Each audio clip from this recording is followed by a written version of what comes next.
ছাত্র যুবদের অভিযানে আক্রমণকারী দলদাস পুলিশের বিচার চাই, শাস্তি চাই, বিচার চাই, শাস্তি চাই।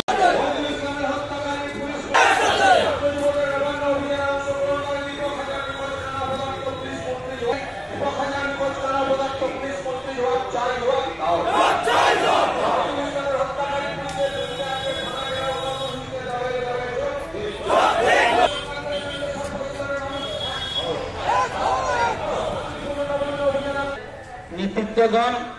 আমাদের ওসি সাহেব বড়বাবুর কাছে যাবেন, আমাদের শ্রদ্ধেয় যাবেন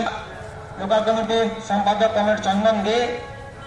যাবেন আমাদের বর্ষিয়ার নেতৃত্ব শ্রদ্ধেয় কমরেড